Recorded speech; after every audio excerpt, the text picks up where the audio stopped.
Hello ನಮಸ್ಕಾರ.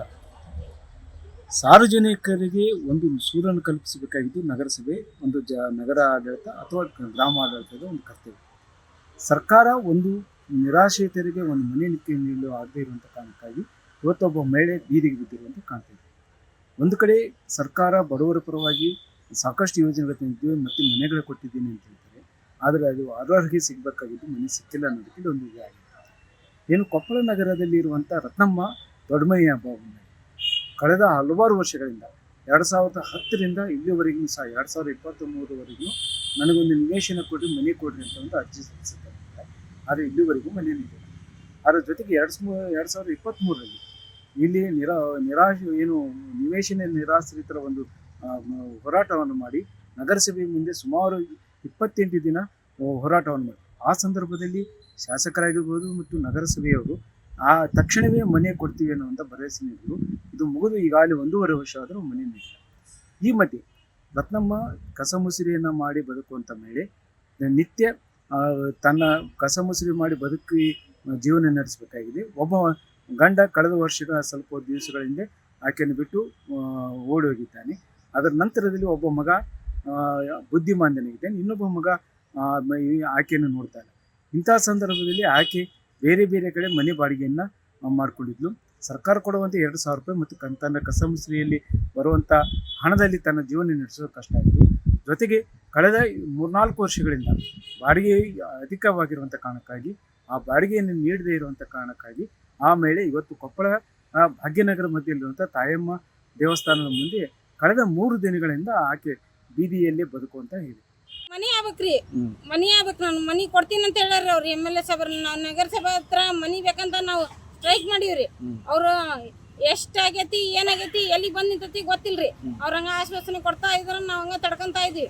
ಈಗ ನಾವು ದಿನಾಲಿ ನಾವು ಒಂದ್ ದಿವ್ಸ ದುಡ್ಯಾಕ್ ಹೋದ್ರೆ ನಾವು ಒಂದ್ ದಿವ್ಸ ದುಡ್ಯಾಕ್ ಹೋಗಲ್ರಿ. ಹಂಗಾಗಿ ನಾನು ಬೀದಿಗೆ ಬರ್ಬೇಕಾಗೈತ್ರಿ. ನನ್ಗೆ ಕೇಳೋರ್ ಕಷ್ಟನ ಅಷ್ಟೇ ಯಾರಿಲ್ರಿ. ನನಗೆ ಬಂದು ನನ್ನ ಕಾಗದ ಪತ್ರ ನಮ್ಮ ಮನೆ ಆಗ್ಲೇಬೇಕ್ರಿ. ಈಗ ಅಧಿಕಾರಿಗಳು ಬಂದಿದ್ರು, ಅವಾಗ ಏನಂದ್ರಿ, ನೀವೇನಂತೀರಿ? ಅವ್ರು ಬಾ ಅಂತ ಹೇಳಿದ್ರಿ, ನಿಮ್ಗೆಲ್ಲ ಇದು ಮಾಡಿಕೊಡ್ತೀನಿ, ಸೌಲಭ್ಯ ಮಾಡಿಕೊಡ್ತೀನಿ, ನಿಮ್ಗೆ ಡಾಕ್ಟ್ರಿ ಹತ್ರ ತೋರಿಸ್ತೀನಿ ರೀ, ನಿಮ್ಗೆ ನಾನು ಮಾಡಿಸ್ತೀನಿ, ನಾ ಹೇಳಿಸ್ತೀನಿ ಅಂದ್ರಿ. ಬ್ಯಾಡ್ರಿ, ನನ್ನ ಮನೆ ಆಗ್ಲೇಬೇಕಂತ ಹೇಳಿದ್ರಿ. ಈಗ ಅಲ್ಲಿ ತನಕ ಹೋಗೋದಿಲ್ಲ, ಆಗತನ ಹೋಗೋದಿಲ್ಲ.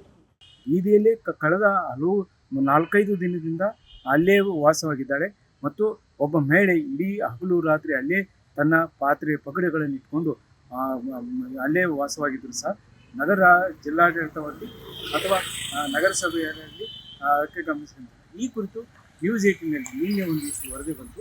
ವರದಿ ಆಧಾರದಲ್ಲಿ ಇವತ್ತು ಮಹಿಳಾ ಮತ್ತು ಮಕ್ಕಳ ಕಲ್ಯಾಣ ಇಲಾಖೆ, ನಗರಸಭೆ ಮತ್ತು ಸಖಿಯನ್ನು ತಂಡಾರಿ ಭೇಟಿ ಕೊಟ್ಟು ಆಕೆಯನ್ನು ಮನವೊಲಿಸಿ ಸಖಿವನ್ನಿಗೆ ಸೇರಿಸಬೇಕು ಅನ್ನುವಂಥ ಪ್ರಯತ್ನ ಪಟ್ಟರು.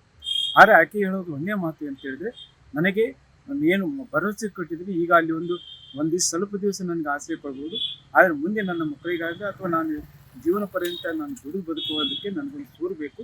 ನೀವು ಮಾತು ಕೊಟ್ಟಿದ್ರಿ, ಮಾತು ಕೊಟ್ಟಂತೆ ನನಗೆ ಮನೆ ಕೊಟ್ಟರು ಮಾತ್ರ ನಾನು ಅಲ್ಲಿ ಹೋಗ್ತೀನಿ ಅನ್ನುವಂಥ ಪಟ್ಟು ಹಿಡಿದರು. ಆದರೆ ಒತ್ತಾಯಪೂರ್ವಕವಾಗಿ ಅವರು ಆಕೆಯನ್ನು ಕರೆದುಕೊಂಡು ಹೋಗದ ಕಾರಣಕ್ಕಾಗಿ ಆಕೆಗೆ ಮನವೊಲಿಸಿದರು. ಮತ್ತು ಜೊತೆಗೆ ನಗರಸಭೆಯವರಿಂದ ಆಕೆಗೆ ಭರವಸೆ ಕೊಟ್ಟು ಆಕೆಗೆ ನಿವೇಶನ ಕೊಟ್ಟಾಗ ಮಾತ್ರ ಆಕೆ ಹೋಗ್ತಾಳೆ ಅನ್ನುವಂಥ ಕಾರಣಕ್ಕಾಗಿ ನಗರಸಭೆಯ ಅಧಿಕಾರಿಯವರು ತಮ್ಮ ಕಮಿಷನರೊಂದಿಗೆ ಮಾತನಾಡಿ ಈ ಕುರಿತು ಒಂದು ಸ್ಪಷ್ಟವಾದ ನಿರ್ಧಾರ ಕೊಂಡು ಆಕೆಯನ್ನು ಸಖಿವನಿಗೆ ಸೇರಿಸುವುದು ಅಥವಾ ಆಕೆಗೆ ನಿವೇಶನ ಕೊಡುವುದಕ್ಕೆ ಸಿದ್ಧತೆ ನಡೆಸಿದ್ದಾರೆ. ಭಾಗ್ಯನಗರದ ಒಂದು ಶ್ರೀ ಸಾಯಿಬಾಬಾ ಟೆಂಪಲ್ ಹತ್ರ ಇರುವಂಥ ರತ್ನಮ್ಮಕ್ಕ ತನಗೆ ನಿವೇಶನ ಇಲ್ಲ ಅಂತ ಹೇಳಿ ಬೇಡಿಕೆ ಇಟ್ಟು ಒಂದು ಬೀದಿಗೆ ನಿಂತಿರುವಂಥದ್ದು ನಿಜವಾಗ್ಲೂ ಅದು ವಿಷಾದನೀಯ ಅನಿಸುತ್ತೆ. ಬಟ್ ಇಂಥ ವಿಚಾರಕ್ಕೆ ಇಲಾಖೆಯಿಂದ ಕೂಡ ನಾವು ಅವಳಿಗೆ ಸ್ಪಂದಿಸಲಿಕ್ಕೆ ಮಹಿಳಾ ಮತ್ತು ಮಕ್ಕಳ ಅಭಿವೃದ್ಧಿ ಇಲಾಖೆ ಉಪನಿರ್ದೇಶಕರ ಮತ್ತು ಶಿಶು ಅಭಿವೃದ್ಧಿ ಯೋಜನಾ ಅಧಿಕಾರಿ ಹಾಗೂ ಸಖಿ ಒನ್ ಸ್ಟಾಪ್ ಸೆಂಟರ್ ಆಡಳಿತಾಧಿಕಾರಿಗಳು ಕೂಡ ನಾವು ಬಂದಿರ್ತೇವೆ. ಸೊ ಅವಳ ಎಲ್ಲ ಸಮಸ್ಯೆಯನ್ನು ನಾವು ಕೇಳಿ ಮಾತಾಡಿದ್ದೀವಿ. ಅವಳಿಗೆ ನಿವೇಶನ ಇಲ್ಲದೆ ಇರೋದು, 2 ವರ್ಷಗಳಿಂದ ಅವಳ ಅರ್ಜಿ ಹಾಕಿರೋದು, ಇದೆಲ್ಲವೂ ಕೂಡ ನಾವು ಅವಳ ಹತ್ರ ಇರುವಂಥ ಅರ್ಜಿಯನ್ನು ನೋಡಿದಾಗ ನಮ್ಮ ಗಮನಕ್ಕೆ ಬಂದಿದೆ.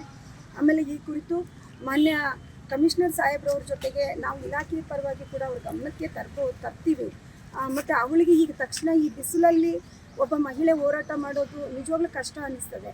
ಅದಕ್ಕೆ ನಾವು ಸಖಿ ತಂಡ ಅವಳಿಗೆ ತುರ್ತು ನಮ್ಮ ಸಖಿಯಲ್ಲಿ ಆಶ್ರಯ ಕಲ್ಪಿಸಿ ನಂತರದಲ್ಲಿ ನಾವು ಕಮಿಷನರ್ ಸಾಹೇಬರಿಗೆ ಅದು ಅರ್ಜಿ ಸಲ್ಲಿಸೋದ್ರ ಮೂಲಕ ಮಾನ್ಯ ಜಿಲ್ಲಾಧಿಕಾರಿಗಳ ಗಮನಕ್ಕೆ ತರೋದ್ರ ಮೂಲಕ ಅವಳಿಗೆ ನ್ಯಾಯ ಒದಗಿಸ್ಬೋದು ಅಂತ ಹೇಳಿ ನಾನು ರತ್ನಮ್ಮಕ್ಕನಿಗೆ ಮನವಿ ಮಾಡ್ತಾ ಇದ್ದೀನಿ. ಇದು ಒಂದು ಕಡೆ ಆಗಿದ್ರೆ, ಇಲ್ಲಿ ಇಂಥ ಅನೇಕ ನಿರಾಶ್ರಿತರು ಇದೇ ರೀತಿ ಬದುಕನ್ನು ಬದುಕ್ತಾ ಇದ್ದಾರೆ. ಅವ್ರಿಗೆ ಸಿಗಬೇಕಾದ ಸೌಲಭ್ಯ ಸಿಗ್ತಾಯಿಲ್ಲ ಮತ್ತು ನಿವೇಶನಗಳು ಸಿಗದೇ ಇರುವಂಥ ಕಾರಣಕ್ಕಾಗಿ ಈಗ ಬೀದಿ ಬೀಳುವಂತೆ ಇದೆ.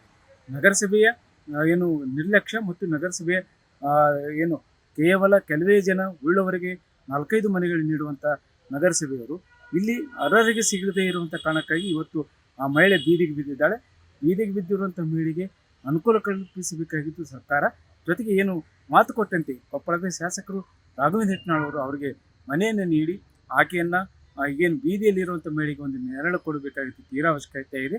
ಮುಂದಿನ ದಿನಗಳಲ್ಲಿ ಆ ರೀತಿ ಆ ಮಹಿಳೆಯ ಹೋರಾಟ ಒಂದು ಕಡೆ, ಆಕೆಗೆ ಬಾಡಿಗೆ ಕೊಡದೇ ಇರುವಂಥ ಕಾರಣಕ್ಕಾಗಿ ಒಂದು ದಯನೀಯ ಸ್ಥಿತಿಯಲ್ಲಿ ಅಲ್ಲಿ ಬದುಕುವುದು ಒಂದು ಕಡೆ ಆಗಿದ್ದರೆ, ತನಗೆ ಮುಂದಿನ ದಿನಗಳಲ್ಲಾದರೂ ಒಂದು ಸೂರು ಕಲ್ಪಿಸಲಿ ಅನ್ನುವಂಥ ಹೋರಾಟ ಇದೆ. ಆ ಹೋರಾಟಕ್ಕೆ ಆಕೆ ಪಟ್ಟು ಹಿಡಿದು ಒಂದು ಬೀದಿಯಲ್ಲಿ ನಿಂತಿದ್ದಾಳೆ.